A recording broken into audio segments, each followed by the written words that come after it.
We're going to go ahead and get started.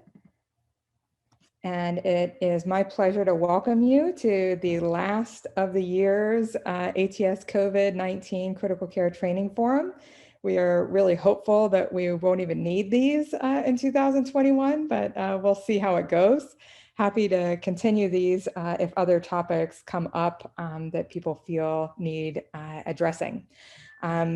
Today, we're going to be talking about the management of hospital and ICU admission and discharge criteria, a bit of triage for the hypoxemic COVID-19 patients in the setting of surges and limited bed availability that we're all finding ourselves in.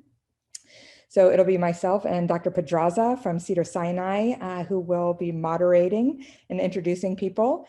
And we have a wonderful lineup of presenters and experts, including Dr. Asha Devereaux, again, Dr. Pedraza, Dr. Eric Mlodzinski, I almost got that wrong, Dr. Santhi, Kumar, and Dr. Judd Landsberg.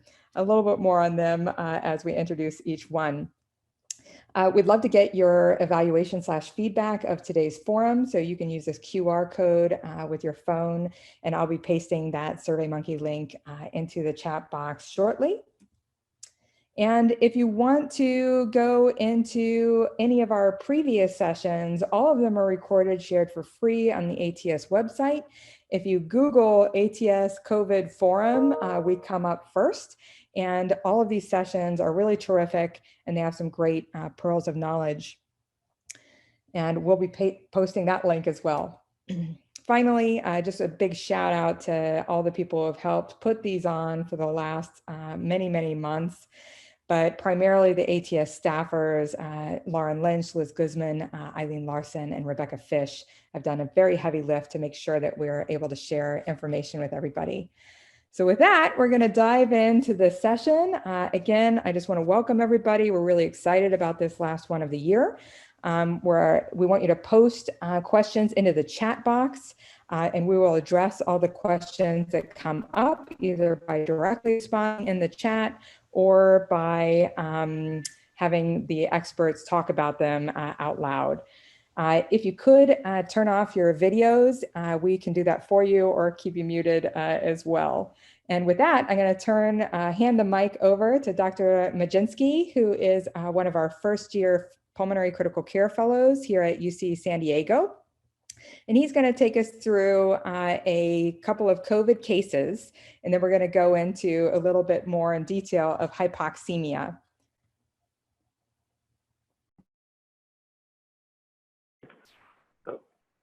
Hello, everyone. How's it going? I'm Eric, one of the first-year fellows at UC San Diego. Very excited to be here. Thank you, Dr. Crotty Alexander, for inviting me.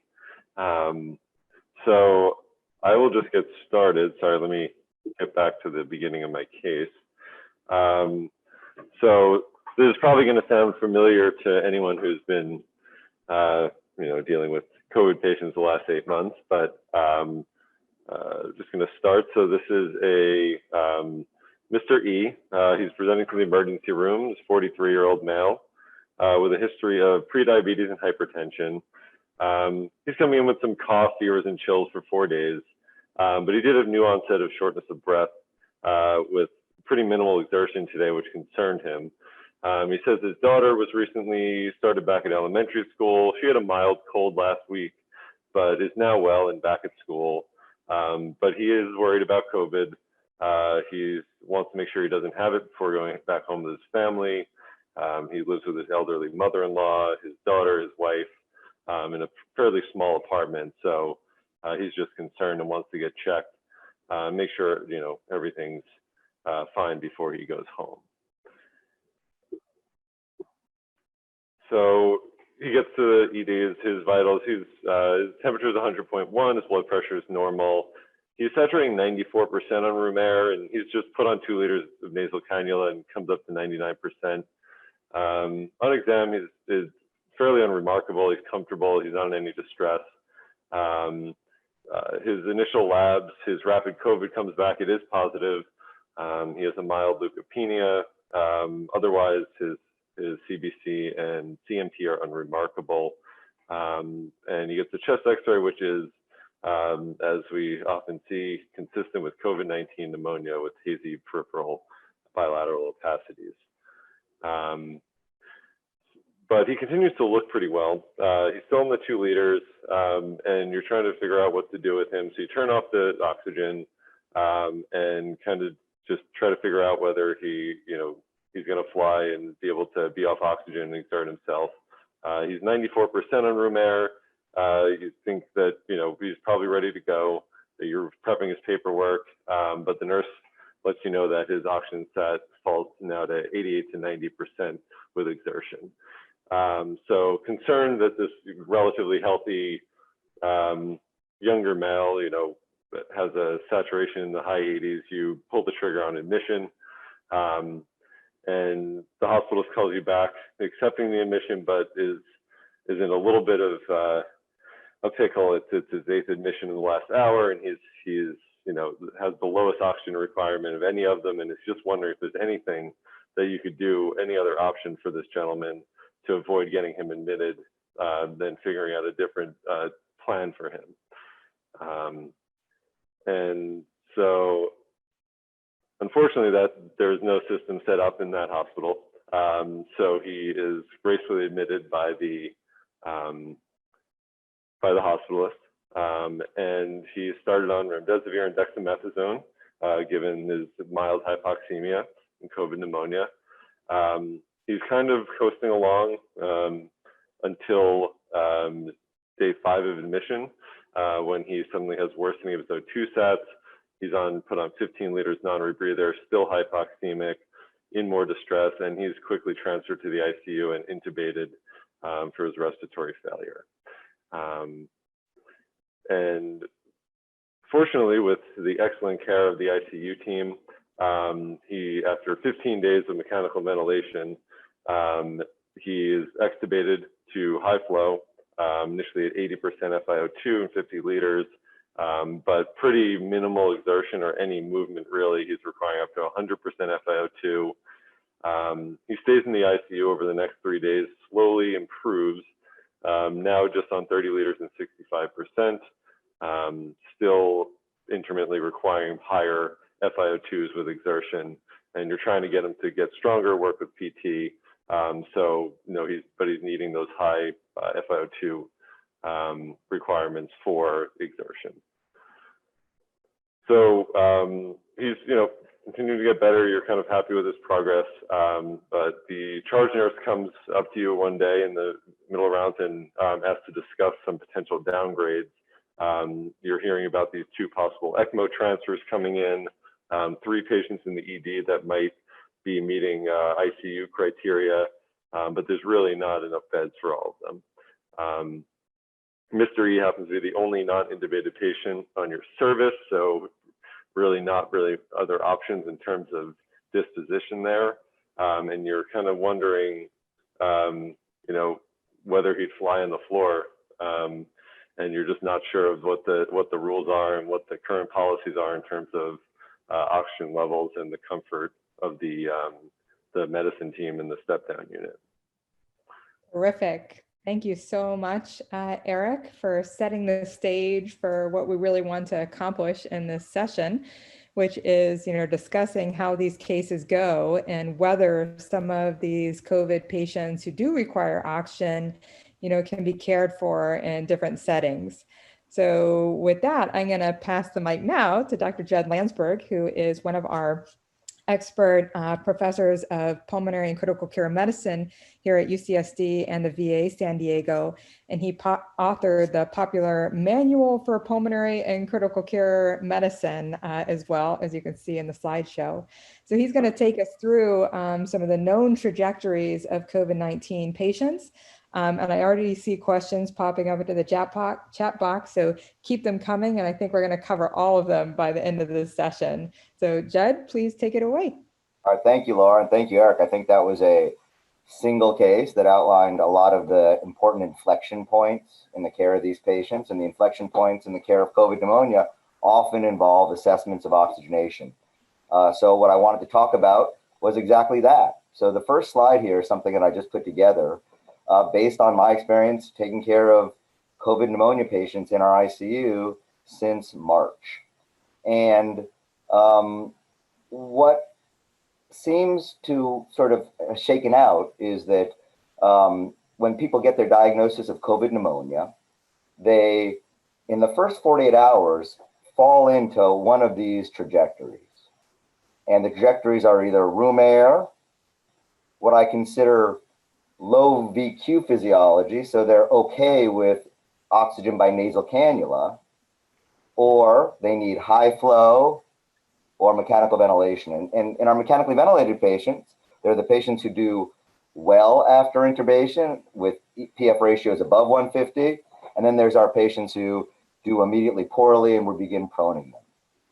So what I think is interesting about COVID is not so much that there's a chance for them to deteriorate in the first 48 hours. I think we see that in a lot of disease states, but it's this day 5 to day 10, which really seems to be part of the immune response, that hyperinflammatory response that COVID is capable of producing in some people. And what that does is it takes people who are pretty stable, usually from day 2 to day 5 on whatever trajectory, and again, puts them at jeopardy for decompensation.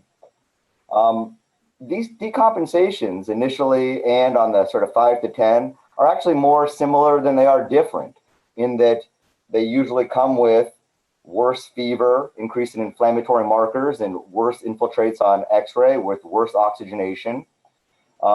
Renal failure is often a part of the deterioration, maybe more commonly the second deterioration. And there's usually a differential diagnosis when someone with COVID or even COVID pneumonia does deteriorate. And even though it is often the primary disease, we worry about bacterial superinfection, we worry about pulmonary embolism, and we worry about cardiogenic edema sort of supervening. You know, the time course here is sort of a rough estimate, but what I suggest is, and it's not rocket science, you know, the sicker you are, the longer this trajectory tends to get delayed. I think what also is nice here is, or that seems to be true, after about 2 weeks or so, you're not dealing much with COVID. We're dealing with patients who have injured lungs, pulmonary fibrosis at that point, and deconditioning, neuromuscular weakness, and they're vulnerable to all of the hospital-acquired infections, bleeding, clotting problems that we know about. All right, so what COVID has unmasked, I think, is the fact that we don't teach an organized approach to oxygenation, and that we as a community of doctors have not really established what we consider the appropriate target of our oxygenation. And I think that that it's time we do that. And I think that oxygenation goals are not variable based on patient. And in all humans, we should attempt to keep a PO2 above 60 as the hallmark of oxygenation. So I think the first most important point of confusion with oxygenation is understanding whether we should target an O2 saturation or a PaO2. And the reason it's attractive to target an O2 saturation is because ultimately we care about getting oxygen to tissues, and we all understand that the oxygen delivery to tissue equation depends entirely on SAT and not dissolved oxygen. And that truth about tissue hypoxia has led to a huge misunderstanding about hypoxemia and the importance of keeping a PaO2 over 60. And the way I've come to try to see this and explain this to people is the job of the respiratory system with regards to oxygenation, and I guess any doctor that's helping the respiratory system maintain oxygenation, is to keep the PaO2 high enough such that under the entire physiologic pH range, O2 delivered to tissue will never be limited by SAT, because your O2 SAT is going to be a product of your pH and your PaO2. Now, the pH of a critically ill patient is going to be set by their acid-base status. We're never manipulating pH to improve oxygenation. So what we always need to be doing is aiming for a PaO2 high enough to ensure that regardless of the SAT, that saturation will be high enough not to limit oxygenation of tissues. And we don't have to wonder what that PaO2 is, because all of our respiratory systems already have it. It's a PaO2 of 60. One of the ways that we know that 60 is that magic number, it's the value that's targeted by hypoxemic hyperventilation, and the respiratory system never overcompensates. So, to highlight the importance of knowing your PaO2 rather than SAT, I have this diagram up here. And I'd ask you to think about two patients, one with a SAT of 93, an SpO2 of 93, and one with a SpO2 of 87. What we're worried about here is their risk of severe profound desaturation. Mild hypoxemia is troublesome, but is not life-threatening. So what we care about are these big desaturations that are going to be associated with PEA arrest. So a patient with a pH of 760 and a PO2 of 50 will have a SAT of 93. Now this patient, despite the SAT being above 92, which is I think what most people tend to target, has a PO2 of 50. And if their pH falls any, maybe they have a respiratory alkalosis, for example, generating that 7.6, they're on a very steep portion of the curve, and their PO2 will rapidly wind up in the 40s and 30s, and they're at high risk for a hypoxemic respiratory arrest. The patient with a SAT of 87, whose pH is 7.0, we need to work on that pH. We're probably starting CVHD at that point. But from an oxygen standpoint, they are not going to be vulnerable to that same steep desaturation. So once again, I find SAT an inappropriate target for oxygenation. And we should always be focused on a PO2. So that being said, what are the SATs we're talking about and what good are they? So there are three O2 saturations we deal with clinically. There's the SpO2, which is called the peripheral capillary oxygen saturation. Kind of a made-up concept, useful, but it really doesn't compare to a calculated SAT or a measured SAT. It's a neat technology that should be used only as a screening test. And what I mean by that is, if an SpO2 has a good waveform and the number is high enough, let's say above 94, there's a very good chance your patient's PO2 is over 60. And in that way you can screen. If it's not, then you will go ahead and get an ABG and check what their O2 actually is. So most of what we are going to use are calculated O2 sats from an IStat. And that's fine, because assuming there's no other hemoglobin species, there's no methemoglobinemia or carbon monoxide, pH, is really the major shifter of the hemox dissociation curve that's relevant. So a calculated SAT is going to be typically adequate for us to make our decisions. Now, when we do get an ABG, the calculated SAT, what I care about is the PaO2. So the calculated SAT is really only useful for calibrating the SpO2, which has a 3-point error rate and may have individually a much greater error rate based on a person's skin pigmentation. A measured SAT from a blood gas machine is only required when you're suspicious for other hemoglobin species. So the bottom line is, an SpO2 should not be discussed in the same way a calculated SAT and a measured SAT is. For example, if you were going to do a research study, you couldn't talk about hyperoxia or hypoxemia just based on SpO2s, because that really is just an estimate. So when you're choosing your SpO2 target, I urge you to take into consideration your patient's pH and the fact that there is a 3-point error. And reminding yourself that you're only using this as a screening test, you want to make sure that you pick a value high enough that you can be relatively reassured. So again, this is just a close-up on the curve that I showed you before. Now, the most common target in order sets is 92, and it comes from the hemox dissociation curve, but it assumes a pH of 7.40, and that is a measured SAT. So there's no error range. So I suggest that for all comers, when pH is not known, you want to aim for a SAT of greater than 94. If every ABG in your patient has shown that their pH is above 7.4 or above 7.45, you may want to pick even a higher SAT. If your patient is in renal failure and acidotic, a SAT of 92 may be appropriate.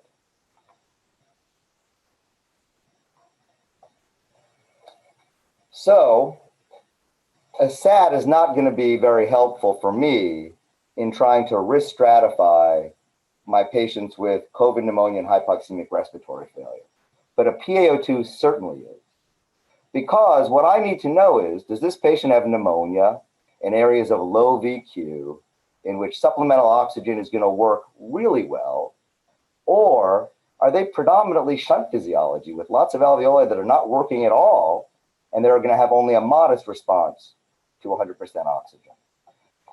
And this is just sort of a 3-alveolar unit to conceptualize this idea of patients who are hypoxemic having predominantly low VQ, less scary, less unstable, versus predominantly shunt physiology.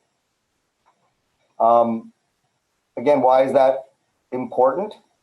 Low VQ is common, easy to explain on chest x-ray or for mild bronchospasm, easily treated with supplemental oxygen, low risk for respiratory arrest, appropriate for medical ward, as opposed to shunt physiology, which is less common, typically caused by a diffuse parenchymal process or whole lung atelectasis. And since it may require an increase in mean airway pressure, the patient is much sicker, may need mechanical ventilation and high risk for arrest. So taking that all together, this is sort of a proposed way to think about triaging patients with COVID pneumonia. And it all starts with an oxygen assessment. And down in the ED, you're pretty quickly going to find your patient is going to be on room air, satting okay, or on nasal cannula, satting okay, or on a 100% face mask or on a high flow non-rebreather. And this would be my approach to your patient based on which category they were starting in. So I don't get to see a lot of these patients who are doing okay on room air. If your room air stat is greater than 94%, terrific. But if the signal is poor, if the patient appears very tachypnic or is complaining of dyspnea, I wouldn't settle for an O2 sat and I'd get an ABG. These patients are the patients that we believe will be can be sent home and monitored at home with a pulse oximeter, but they certainly have to be a good candidate and demonstrate good use. A lot of my HPIs over the past few months have started where patient noted O2 sats at home in the 80s for 24 or 48 hours before they came in. So, and then were intubated in the ED. So not sure how helpful that was, to just document that data. But if you think you've got a good candidate, the home monitoring patient should be encouraged to take several measurements throughout the day, not just sort of symptom-based. And they should give you some exertional numbers. And I guess we should be talking to these patients on the phone, every day or every other day. And again, I would focus on the first 48 hours and then day 5 to 10, and maybe spacing some calls in between with those propensity for decompensation at those relatively predictable intervals in this, only 2 or 3 week disease, really. And anyone at home, obviously, you're going to have to reevaluate them in person for significant changes in oxygenation, significant increases in dyspnea, shortness of breath, or chest pain is never a reassuring sign, and chest pain in a patient with a diagnosis of COVID pneumonia, from everything from heart attack, PE, to a pneumothorax is obviously not reassuring. All right, then you're going to have your patients who look like they might be wardable because they are on just nasal cannula oxygen or Salter. Again, low threshold for an objective assessment, but you do not have to get an ABG in a patient like this who is doing well. And again, we're going to monitor them as an inpatient with continuous pulse oximetry. We're going to set an appropriate O2 sat goal of greater than 94% and a low threshold to just get an ABG and see what our PO2 is if we're having trouble meeting that goal. We're going to be, again, especially since alkalosis shifts the curve towards an increased saturation, even if a SAT is about the same or only down a little, if a patient's much more tachypnic and has a much higher minute ventilation, that's very concerning and would prompt an ABG. In fact, all of my patients, almost all of my patients, I mean, we're talking like, 18 out of 20 had a profound respiratory alkalosis as part of their respiratory failure. So, and I would say that a worsening of that respiratory alkalosis is a very poor prognostic sign with regards to deterioration. Initially, we were minimizing x-rays to minimize exposure to ancillary services. I think that the mantra is PPE and normal care. And again, I've seen a lot of patients who were admitted to the medical ward. They had nothing but continuous pulse oximetry, had some numbers in the high 80s and low 90s, and then came to me in the ICU with not much better than at home, with a very dramatically changed x-ray, at this point needing to be intubated. And I wondered, maybe there would have been a less catastrophic transfer in the middle of the night had an x-ray been done maybe at day 5 or intermittently, because the x-ray often gets worse and often evolves in a more diffuse pattern as people are getting worse. So I support screening these patients with every other day x-rays, and certainly focusing on those 48 hours in first or 5 to 10 day. All right, now the scarier patient, the patient is looking like they're not going to make it to the ward. They have been immediately put on 100% non-rebreather or high flow because they weren't doing well on Salter. So for these patients, you'll find them on a variable amount of oxygen, especially if they're on high flow. They'll be maybe 70%, 60 liters a minute. So, back to my desire to risk stratify patients between low VQ versus shunt, I put my patients on 100% oxygen at that point, even if 70% had their SATs above 94. And I'll let them breathe that for a few minutes because I'm going to get an ABG on 100% oxygen. And I think that's really going to help me triage this patient. If miraculously it's greater than 200, which is not typical, then, I'm going to try again with O2. That's pretty impressive. And most of our patients who are in trouble, who are going to be intubated in the next 40 hours, will not have a PaO2 over 200. If they are in this PaO2 of 100 to 200, they are serious, have seriously deranged gas exchange, but certainly may be appropriate for a step down unit or a direct observation unit. Patients with PaO2 less than 100 on 100%, I think are more appropriate for the ICU. Again, this is the initial evaluation, which means a high rate of deterioration in the first 48 hours. These people are either going to stabilize, as I showed you those trajectories. I've had patients sit there for 2 weeks on high flow, and or they complete their respiratory failure and get intubated. I will not, because this took longer than 10 minutes, I will not go over these cases, but just to show you how you can operationalize this. I've got several cases to show you how you can operationalize the shunt physiology test. I think that was all. Are they available on Facebook? Do you post those to your manual? Oh yeah, believe me, if you follow me you can get deep dives into all this stuff on my social media. All right, that was all I had for you.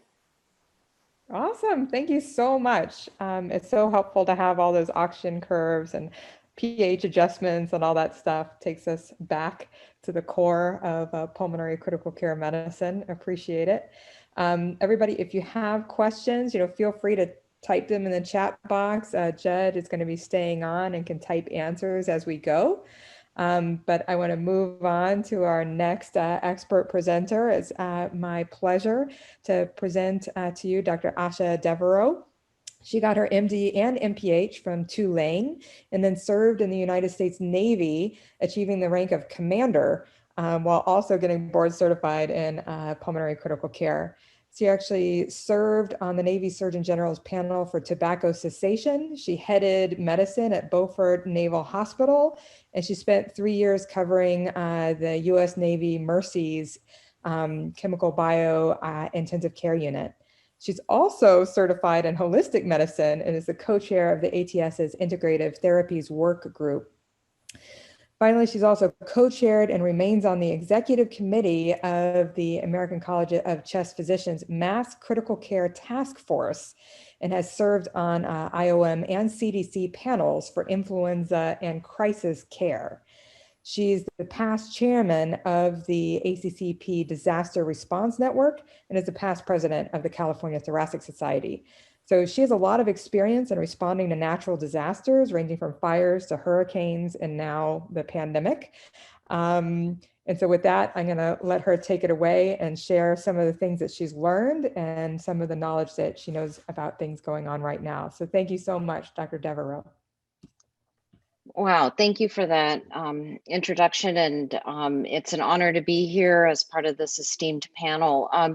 Today, I'd like to talk, or tonight, a little bit about the framework around some of the cases that Eric had spoken about earlier, and definitely what do you do when you have an overwhelming number of hypoxemic patients, as Dr. Landsberg has alluded to in his, and then gave us a great presentation on all the details on how to think about that. As we are facing in our state, it's going to be a little bit of a California focus regarding kind of what to do with this overwhelming surge. We do have hospitals that are currently about 70 to 80% filled with COVID patients, and working in an alternate care environment such as this. We had been thinking about this since 2008, and care of the critically ill and injured during pandemics and disaster, and how do you manage a big surge? And unfortunately, the day that we had envisioned is here, and here in California as well. Some terminology is important now that everything is kind of hitting the fan. John Hick had come up with this great algorithm, so to speak. When we have enough staff, supplies, space, we're kind of conventional. You know, sometimes we have little blips and supply shortages, but we can usually work around them. When we're in a contingency state, that's when we're reusing supplies, repurposing and modifying. And I'd argue we are in a chronic contingency state since March. We're reusing our PPE, repurposing things, having supply shortages. And there is something called crisis care, where we really will run out of the ability to take care of patients. And then we have to triage and allocate. And how do you know when we're entering that phase? And we'll touch a little bit on that right now. So this is currently on the right, tent mobile field hospital that's set up east of San Diego, where I served over Thanksgiving. I'm now a primarily outpatient pulmonologist, but over the last 15 years, I've been responding to a variety of disasters throughout the world, actually, as part of the National Disaster Medical System, and now CalMat, which is in its second year. It's one of the few states in the United States that has its own emergency response provider system, and I'm one of the few pulmonologists serving on it. As I've discovered, oxygen issues are a significant problem in every disaster event. So if we're taking care of patients in this kind of an environment, do we think we're in a crisis situation? Unfortunately, we're still in our surge. It's kind of like drinking from a fire hose right now, thinking of all of this terminology and how does it all fit together outside of our ICUs and emergency rooms. There are certain choke points that form when you have too many people coming into the emergency room, you don't have any space in the hospital, and you have no more ICU beds. This crisis care is a 500-page document, too much to read right now. So we'll try to, we won't even be able to get into all of the details, but in order to implement surge and build out and get the state and the federal government or any government system to respond, we have to follow an incident command system so you can trigger and call for help. And the shortages will occur at your bedside when you're suddenly finding, what am I going to do with these patients, as Eric had mentioned out before. And you may be troubleshooting these, but if your hospital system doesn't know that you guys are making do, they won't know how to call in the cavalry for you. Unfortunately, right now we don't have time to practice, but drilling and practicing as we did in the military is very important. Because human behavior can be very variable, there's a lot of stress. Teamwork is hard to form when people are scared and stressed, but it may not be too late if you can start helping folks. Situational awareness, when you're in the middle of everything and you're busy in your system, it's important to know what's going on outside. And this is something that I've been advocating since March, that it would be wonderful to know what's happening in every single ICU and hospital in your region, just kind of like the Johns Hopkins grid, just knowing where all the red spots are and green in terms of bed capacity, so that you know how to pick up the phone and request transfers. But now and the state now is getting involved, at least in California, and helping with that. But it's still a calling up every hospital and finding out if there's any beds available, which is very laborious, especially with, as Dr. Landsberg has said, these suddenly hypoxemic patients requiring a lot of attention. And it requires lots of communication. So in terms of triage of resources, when you're running out of things, it's biased. Believe it or not, there's a whole system built outside of the hospital and within in your emergency operations centers that involve an incident commander, which is now your hospital CEO, and lots of different folks who usually are working on a day-to-day basis in their separate sections, but they all are now starting to communicate to try to figure out the status of everything going on in your system. We are right now entering into some stress points. And how do you share resources? Well, these incident commanders will communicate with other hospital systems and the CEOs and public health systems. Moral distress, equity issues, burnout are all things we are seeing right now, and they do need to be addressed by the groups here. In San Diego in March, this is just a quick story of what we had quickly put together when we were witnessing what was happening in New York with their extreme surge, and hearing about some near crisis situations when they were running out of ventilators, and imagining what would happen if that happened to us. We actually operationalized some of the recommendations that we had published from in 2014 and created a crisis care committee where all the hospital leadership would communicate with each other, as well as through the committee and through the emergency operations branch at the County of San Diego. We had subcommittees formed with bioethics and ECMO consortium, work groups of ICU clinicians throughout San Diego, and we'd come up with a document on how to triage and share resources if things really got tight. And that really did help in the summer when we were getting over 150 transfers from a county next to us that was in crisis.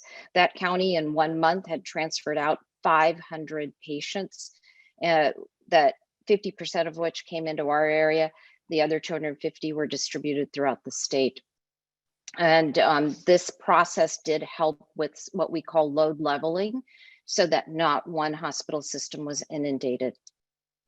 And this is a diagram that was published in CHEST in the summer, and just how do you try to resource, and how do you share resources and triage and reassess and communicate, and just keep doing that loop over and over again, so that you try to avoid getting into a crisis situation. And crisis truly is when you have to give your resource to somebody who you think has a high likelihood of survival compared to those who may not. In California, this is kind of a segue of what to do when hospitals are overwhelmed. And we have these medical assistance teams composed of pharmacists, volunteer physicians, nurses from all aspects of medicine. And we're ready to deploy. We now have skilled nursing facility strike teams. We also have a contract with the Cal Fire where we support their medical aid. And we also support and staff alternate care sites. We currently in California are setting up 5 alternate care sites. The one in Imperial County has been probably the most operational, and we're setting some up throughout Northern and Central California as well.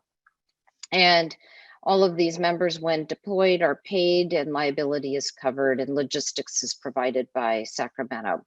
And this information can be found on the State of California website. Working in an alternate care site is a field hospital. These are military cots. We've now replaced them with some hospital beds.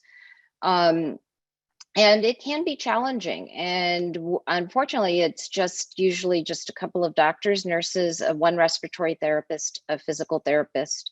And we are helping to decompress hospitals where there is no more room and these patients are hypoxemic.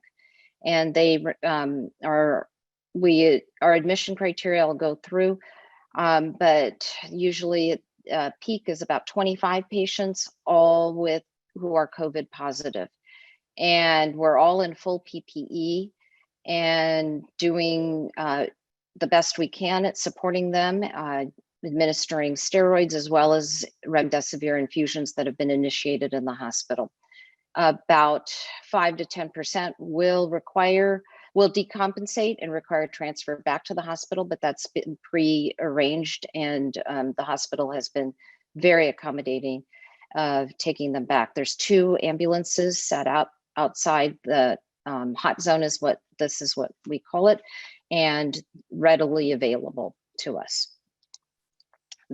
The state of California has created an algorithm on who qualifies for the alternate care site, and it's available on the state of California's website. Usually stable patients, less than 4 liters per minute by nasal cannula. And if they meet some criteria, as long as they did not rapidly decompensate and they can at least speak for themselves and be somewhat mobile, they are eligible for admission to the alternate care setting. In order to facilitate one provider taking care of 20 patients, we've standardized admission order sets.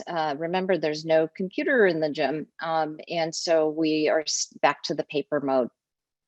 And so we've kind of created some minimum standards as well. So it helps a lot of people who are recent grads and have not worked in an inpatient setting, and it helps unify some care. Elements for a successful response include frequent communication, teamwork, looking at your resources and evaluating it all the time. But right now, our biggest deficiency is the staff. Our staff are worn thin. They're in many are coming down with COVID. One push I've made right now, and it's going up the state level, is that we have to look at relaxing our documentation. A lot of people are trying to normalize their day-to-day business. They're in a stressful situation and they're just thinking they have to still keep doing things the way they did, even though their nurse and physician to patient ratios are stretched.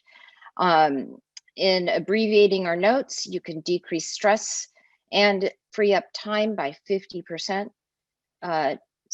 Psychologists and mental health folks should round with teams, tiered staffing, which somebody's gonna be talking about later, and providing just-in-time training to those who are not trained in intensive care medicine is something suggested and a lot of people are doing right now to help meet that surge.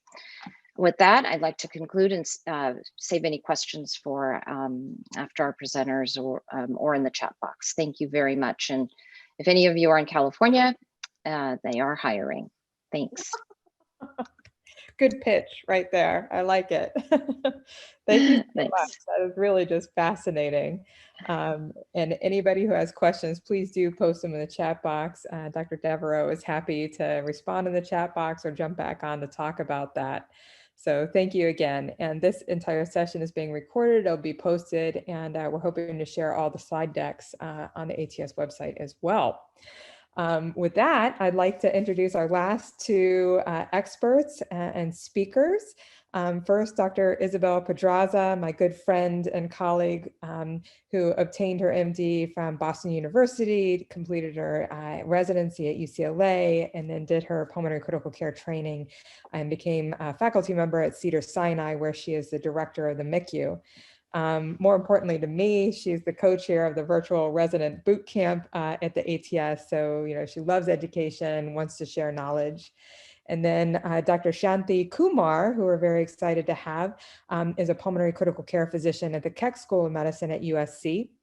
She completed her residency and fellowship training at USC in LA. So we have a whole like Southern California vibe going on here, but hopefully, you know, you see that we love the entire country, the entire world, want this to work for everybody.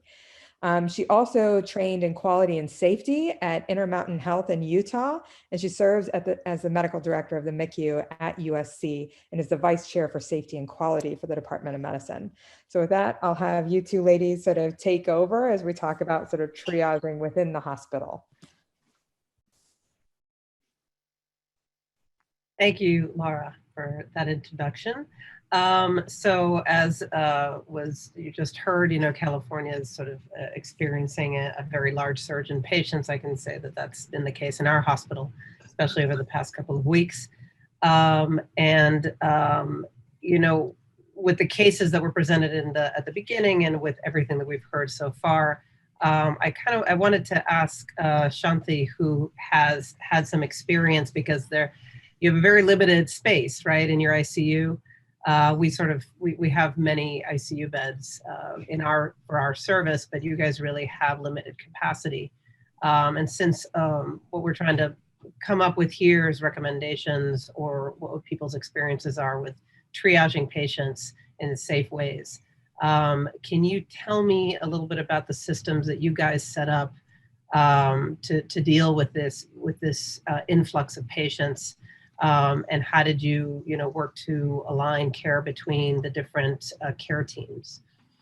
Yeah, thank you for the introduction, Laura and Isabel. So hello, everyone. I'm Santhi Kumar from Keck School of Medicine. So to give you a little bit of background, at Keck, we're a tertiary quaternary referral hospital without an ED. So pretty much all of our referrals into the hospital have to come in through the transfer center, or because patients have decompensated. There are our own patients that have decompensated and need space. And so the challenge has been, how do we still provide those like specialized surgeries or transplants to patients, during this time where COVID is still happening. And our system is actually, we've walled off part of the hospital to be the COVID ICU and COVID floor.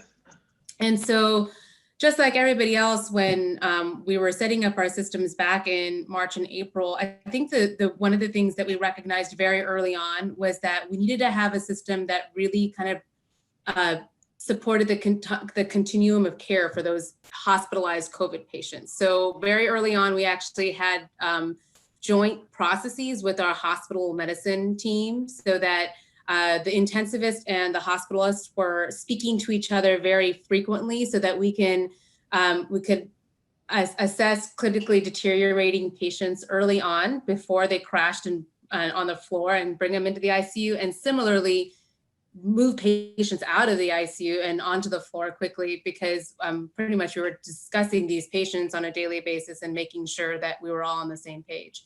And the other thing that we recognized was that our COVID team had to be connected to the systems that kind of spoke to the rest of the hospital. So at this point in time, we have daily huddles at 9 a.m. with our nursing administrators, our hospital administrators, the transfer center, the hospitalists, and the intensivists, so that we can all kind of hear how many patients we have, who's going out, who's going in, and any anticipated admissions to the units, either the telemetry or the ICU, because if we're not speaking to each other, I mean, the telemetry patients, a percentage of them are going to become my ICU patients, and a percentage of my ICU patients are going to become the telemetry patients, right? So we want to make sure the right hand and the left hand are speaking to each other. So we have this very high level meeting that addresses this, like overall as a system, what are all the things that we have to anticipate, you know, for being able to bring in patients, and what's going to be our contingency planning if we start to run out of beds because of the number of patients that we're coming in.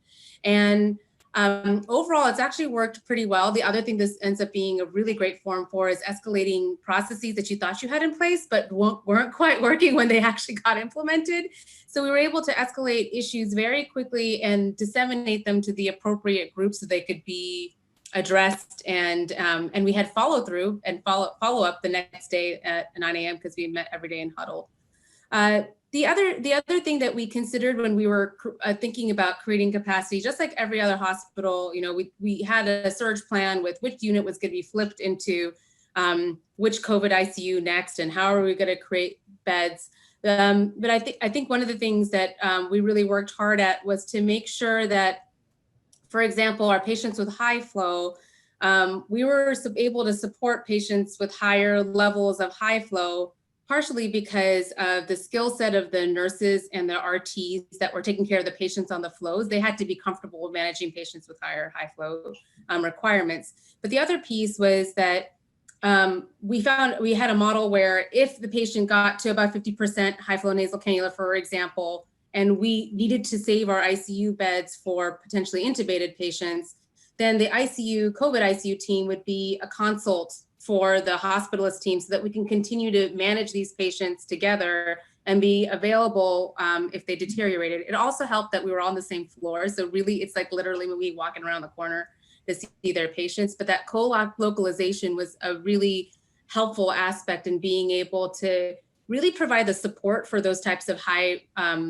risk for deterioration patients on the floor. So those are just the other things that we set up as a system. We have shared order sets.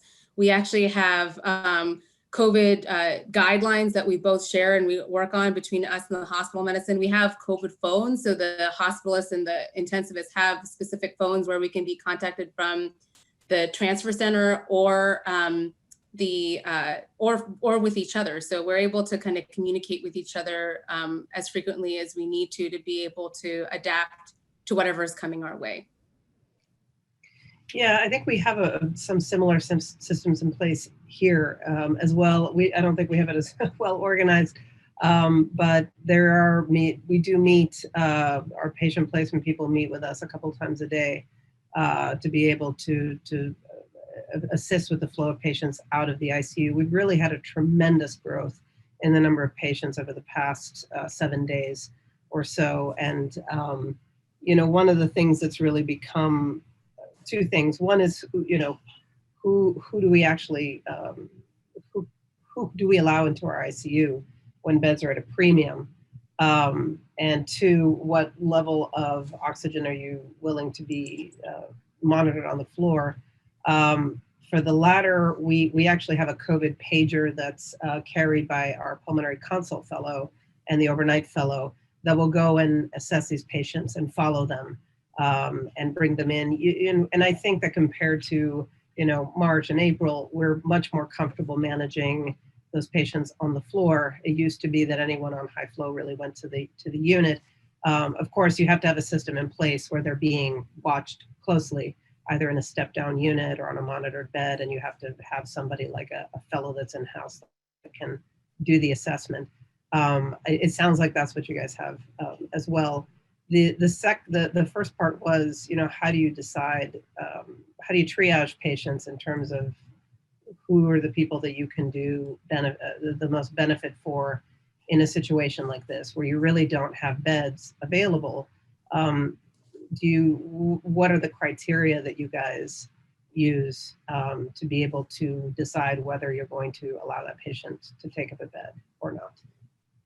That's a really great, and that's a great question. I think a lot of systems are kind of fighting with that, and we're kind of a unique situation that we don't have an ED. So there's a few things that we look at. First of all, we definitely want to make sure that all of our patients that are part of our system, they often have to go to an ED outside of us because we don't have one. So we obviously want those patients to have priority to be with their doctors and get their care from their internal to the system. And I think that if I were to sum it up in one sentence as to how we decide who we want to bring in, it's really who can we provide the most benefit for.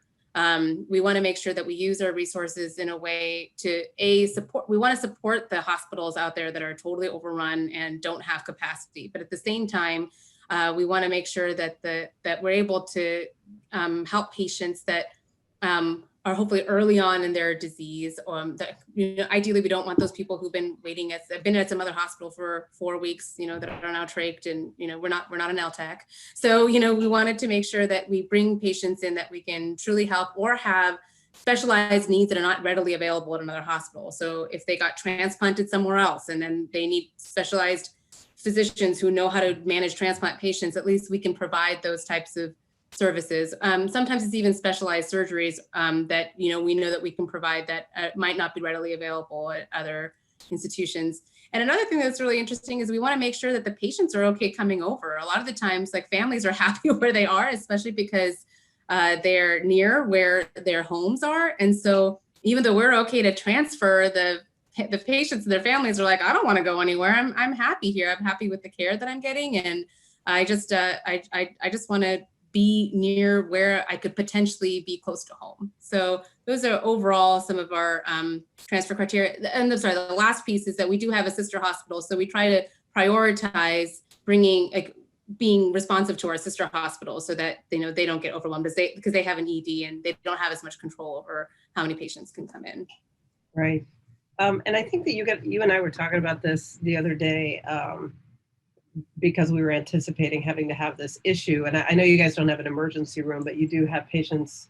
I know we were talking about discharging patients from the floor with oxygen, which is not something that's normally done, but to create space. And it sounded like you guys have a really good system worked out for this. So that is totally thanks to my hospitalist team, because they're awesome. But it really just... is there criteria for that, or how are those patients chosen for that? So, and I think this actually mirrors really well what we talked about earlier on. It's like their system for deciding who can go home truly mirrors the course of the disease. So, at less than 7 days of symptom onset, if their biomarkers are stable and there's their O2 saturations are overall stable, and it doesn't really look like there's signs of acute clinical deterioration, and they're well before that, I'm going to say that 7 to 9 day window or 5 to 10 day window. These patients are discharged home. They usually get a phone call within 24 hours from a nurse to just check in on them. And at 72 hours, they have a telemedicine visit to see how they're doing, because they're at that high risk of deterioration phase in COVID. And if they're sick, they get readmitted. If they're not sick, they can get continued follow-up and telemedicine for the first about 10 days of their course, 14 days of their course, to see how they do. And then if they're admitted between 7 to 9 days, that's when the people are a little bit more careful about keeping them a little bit longer and not being so quick to discharge them. Probably watch them a little bit more closely. And if, again, their biomarkers and their oxygenation levels are okay, they're discharged with close follow-up, and it's the same things at the 10 to 12 days. So I think the reason why this piece of being able to be discharged home on oxygen has worked for us is because, again, it's that alignment across the inpatient and outpatient world where you make sure that they're getting appropriate follow-up and care at the times where they could potentially deteriorate, with a quick ability to be able to come back to being admitted if they need to be. Yeah, I think that we're such a large hospital with so many different hospitalist groups. I think some of them do have that and some of them don't, but I'm glad to hear your model. I'm going to be bringing it up with some of them. I wanted to take a couple of minutes. I actually have one of my colleagues, Oren Friedman, is on. I don't know if you can bring him up or turn on his video, to sort of add a little bit of a contrast to Santhi. He was, after serving on the COVID units here, he was actually in New York City in April, I think. And, you know, didn't have a lot of the luxuries of what we have now. And so to ask how they went about triaging people there, if they have any advice for systems that may not be as well organized as USC, Keck, for how we can go about, or how you guys, what you learned from how they triage patients at New York Presbyterian Hospital, which is, and I'm sorry, I should introduce Oren. This is Dr. Oren Friedman. That's good enough. He's one of our wonderful intensivists here at Cedar-Sinai, and he helped out very early on, and like I said, went to help in New York in the middle of their surge. So, is there anything that you could share that might be useful for systems like ours that are experiencing this incredible surge in patients in terms of triaging patients and maybe even in discharge of patients you wouldn't normally take or wouldn't normally discharge, rather? Yeah, let me see if I can come up with some helpful points. And I think, by the way, my audio is coming in okay? Yeah. Okay, good. I mean, number one, it's pretty interesting to see, you know, the West Coast, East Coast difference. I mean, nobody got slammed the way New York got slammed. I mean, that was just, you know, out of control. That was just completely unprecedented. I think my second day that I was there were 250 people that were intubated in the hospital with COVID. So that's just the intubated patients, 250. And it's a slightly smaller hospital than Cedars, under 1,000 beds. So, I mean, proportionally, that is, you know, that means that every single ICU bed is taken up, every single PACU was taken up, every single OR was taken up. Multiple floors had to be sort of rapidly converted into ICUs that weren't ICU floors before, which meant that there was a lot of physical challenges to the layout of the hospital, and they had literally within days had to have their building people run through and make, you know, changes to the physical layout, including things like having to saw, you know, the wooden doors in half and put up plexiglass because, you know, it turns out that ICUs are made a particular way so that we can see ventilators and hear alarms, and normal floor beds are not made that way. So, you know, I tried to pay attention and pick up as much as I possibly could from what they were doing. And I think to really get at the answer the question about triage. So I think one clever thing I can say, at least that was done at NYP Cornell, was that, so there were multiple different ICU teams. They kept for the most part, they kept the personnel that had typically worked in any particular ICU the same. So meaning, you know, the surgeons tended to stay physically in the surgical ICU with the surgical ICU nurses, same with neurosurgery, same with,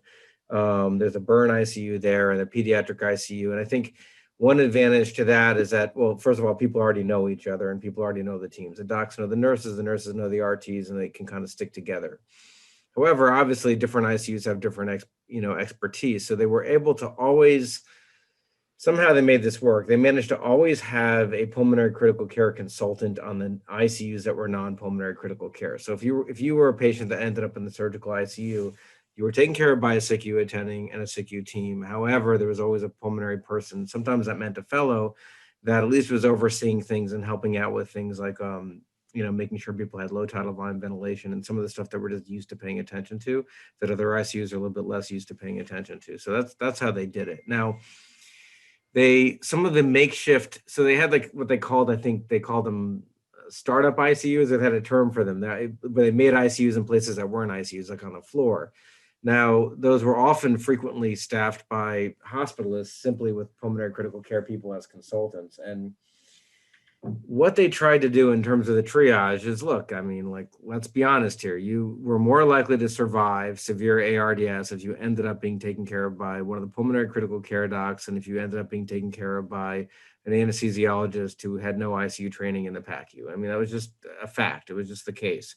And so they recognized that. And so what they did is they tried to triage people who are most likely going to survive. So lower age, but yet very sick, to being taken care of by one of the medical ICU teams. And if you were less likely to survive, and they had an age cutoff, and I don't remember what that was, but they would then put you in a PACU or put you in an OR on an anesthesia machine. And that was just the way it was. And it wasn't just a one-time triage. My friend who was doing a lot of this, I was in her office while she was, constantly on the phone. They were constantly mixing and matching patients. So when I was there, I volunteered. I worked physically in the neuro ICU, but I worked with a neuro ICU team. So as soon as one of my patients would get a little bit less sick, maybe their FiO2 fell below 50%, their PEEP fell below 12, and they got a little bit more chronically, they were gone. They were like shuttled off to one of the surgical ICUs or one of the PACUs. And next thing I know, within an hour, they were out, and then within an hour, there was a new patient in there that was very critical, like needed to be prone, paralyzed, nitric oxide, that kind of a thing. And so the minute you kind of moved and shifted your level of illness, you were out of there. Same thing if we had a conversation with a family and they were comfort measures. It was like they were gone so fast you wouldn't believe it. You turn your eyes, they were gone. They were shuttled off to some corner in a PACU where they were made comfort measures, and immediately that room was replaced with somebody who was sick. So it was a constant triage. It wasn't a one-time thing. It was constantly moving people around to kind of get the people who needed the most critical care to the most critically ill places or people that could handle it, and shifting. So I wonder, that part was really helpful. And maybe I'll stop there and see if touch on burnout, because you went through one of these super intense situations. Sounds like you have friends who went through it, and I know Dr. Devereaux sort of wanted to touch on this. And I think we're all sort of building up to this surge, and we've already seen burnout. It comes on so fast. Do you have any recommendations for everybody on the Zoom tonight as to how to care for themselves and look out for their friends? So look, it was huge. It was a monstrous problem. It was burnout plus an element of PTSD that a lot of everyone was going with. One thing became very clear to everyone, I think any of the New York people, is when you're in the throngs of it and it's go, go, go, go, go, that's actually not when people really tend to be. They don't tend to exhibit the symptoms. It's not that it's not getting under your skin and doing probably wreaking havoc to you mentally, but it's not when you experience it. It's actually when things tend to slow down. So probably the highest risk period is when people either get a break or the volume slows down or they actually have a week off. It's kind of a funny phenomenon that ends up happening. When the mind slows is when you actually start to sit with your thoughts a little bit. So that being said, people need a break. So one thing that they recognized, but it took them probably a good 2 to 3 weeks in, is there were people that were amongst their crowd that had not had a single day off. So they kind of had worked into their third week without being out of the hospital. And so it took them a little bit of time to realize that wasn't going to fix itself on their own. So what they did is they really instituted like mandatory off periods. So they started watching everyone's calendars and told certain people like they were not allowed to come into the hospital certain days to make sure that they had a little bit of time off. That was one. The other thing is that they did assign, mental health providers basically to every single ICU that had kind of an active check-in. It wasn't just like, hey, I'm here if you need me. It was like actively there. The other thing, look, every single person who worked in that hospital was repurposed. Nobody was work from home. Everybody was on the ground helping in some sort of capacity that made sense to them, to the point that if you were a child life provider, and you normally worked in peds, you were repurposed to walk around the hospital with food and coffee and gum and a smile on your face and be very cheery. And they would circulate through the ICU, a couple times a day at least. And they just sort of brought up the spirits of the place, and they were pretty good at it.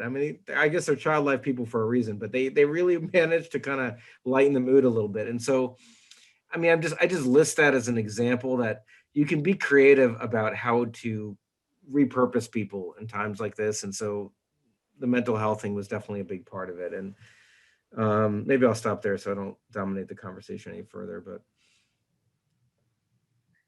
Thanks, Oren. Yeah, that sounded like it was quite an experience. I know we've talked about it quite a few times. Santhi, there was something that you wanted to ask, right?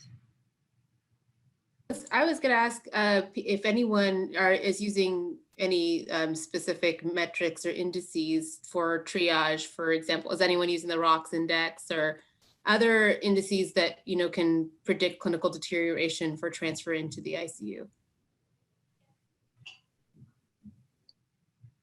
I mean, I can tell you, it really is on a case-by-case basis. We don't have any set criteria.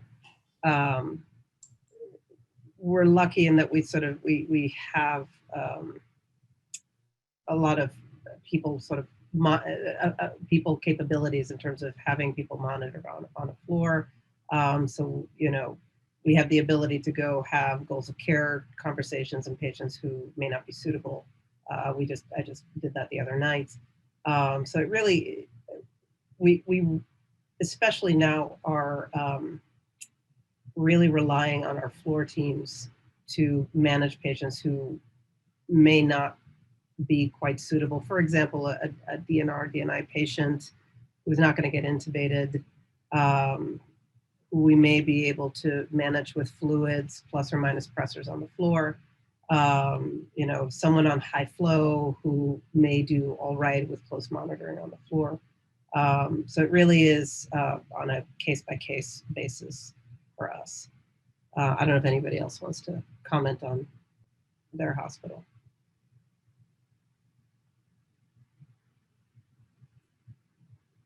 Or Laura, what do you guys do at UCSD? We don't do that. It's really case by case as well. I was going to ask Asha if she had a comment on that or the burnout side, because I know she has a lot of thoughts on that as well. So 2 points, and Oren, thank you for sharing, you know, your experience, and I think that's valuable for everyone. And as many people are entering that phase here, I think one thing is we don't recognize that we're entering triage, that you're literally choosing who gets a resource and who doesn't. And when you start entering those conversations and you're doing it automatically, that needs to be reported, and it needs to be reported to public health so that there's never any question that you took someone's choice or there was a difference in a standard of care. So please definitely get that up the chain of command and get that. There should be some legal declarations. The state of California, of which I'm part of the committee, has a crisis standards of care document on its website. And we need to alert the state, at least our state, but every state, 23 out of the 50 states have a crisis standards of care document and a governor's declaration. And that will get a whole lot of attention. And that needs, and we in our community do that. We triage ourselves. We go see the sickest patient first. And now when there's too much of that happening, we just keep doing. We've got a guy who is in liver failure right now in the ward. Our hospital's full, and he just sodium 156, liver failure, biliary 20, got a line on the ward, and is still, telemetry is now the new ICU. You know, and these are things that we need to just instead of just keep going, and that's what's leading to the burnout. And a lot of people are crying. Literally, we have staff who are falling in tears. They're feeling it as if they're not doing their job.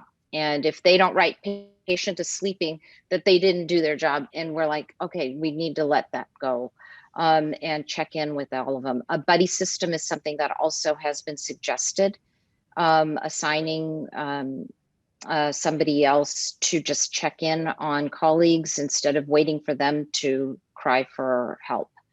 And that mandatory day off is tough because when they take that day off, they feel like they're letting somebody else down. And we have to be able to let folks get a break. But Super right helpful. now, yeah. And Dr. Friedman, just wanted to point out, Dr. Atul Malhotra, past president of the ATS, mentioned in the chat box that they have a validated deep learning algorithm in PRESS, at CHEST to predict the need for mechanical ventilation in COVID using the EMR. So maybe he could send us a copy of that, huh? Atul, maybe? If anybody has any other questions, please post in the chat box. We're gonna bring this session to a close. It's been like some great discussions regarding hypoxemia and triage and burnout. So I just want to give a really big shout out to Dr. Landsberg, Dr. Devereaux, Dr. Kumar, Dr. Pedraza, Dr. Friedman, Dr. Mlodzinski for sharing their knowledge with us tonight. This has been recorded. We will be posting it in the next couple of days, and also the slide decks as well. Oh, and Atul did post the link to the preprint in the chat box. So anybody who wants to see how this predicts intubation, please go ahead and check that out. And as Dr. Devereaux said, they're looking for volunteers to come to California. So that link is in the chat box as well. And if you would please give us feedback on this session. If there's anything else that you would like, we can do another forum to address any questions. But I just posted that link to our evaluation in the chat box. So please check that out before leaving tonight. Anything else, Dr. Pedraza, you wanted to say? No, I think that's great. Thank you, everybody, for participating tonight. I think it was a great session and very timely given what's going on. All right, take care of yourselves, everyone, and happy holidays as much as you can. Good night. Bye-bye. Thank you. Good night. Good night, thanks.